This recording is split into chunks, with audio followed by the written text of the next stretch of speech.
রাধে রাধে সবাইকে। আপনাদেরকে সবাইকে স্বাগত জানাই আমার নতুন চ্যানেলে। আজকে নতুন চ্যানেলটা একটু মিষ্টি দিয়ে শুরু করলাম, তাই আজকে বাড়িতে বানিয়েছিলাম নারকেলের নাড়ু।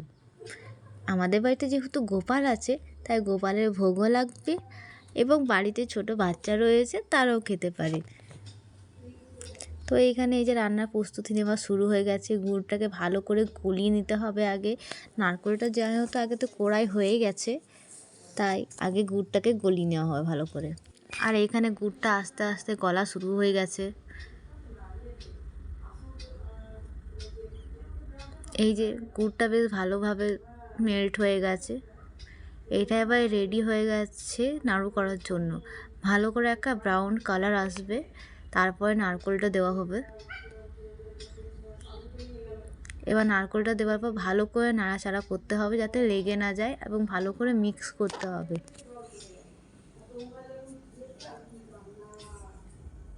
এখানে ভালোভাবে মিক্স করতে হবে যাতে মিষ্টিটা খুব ভালোভাবে হোক এবং নাড়ুর পাকটা যাতে খুব ভালোভাবে তৈরি হোক।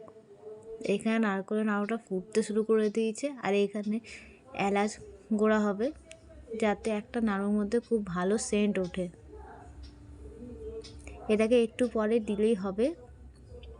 তারপর ভালো করে নাড়াচাড়া করতে হবে, আবার এটাকে ভালো করে ফুটাতে হবে যাতে পাকটা বেশ ভালোভাবে হয়। ব্যাস, এখানে নাড়ু রেডি। এবার আমরা এখানে নাড়ুটা রেডি করে নেব। আস্তে আস্তে ছোট ছোট করে নাড়ু নিলেই হবে, এবং হাতে চিট না হয় তাই একবার করে হাতে জল দেওয়া দরকার। এখানে আস্তে আস্তে প্রত্যেক নাড়ু আমরা রেডি করে নেব। আস্তে আস্তে ঘুরিয়ে ঘুরিয়ে গোল গোল কি সুন্দর একটা নাড়ু হয়ে গেছে।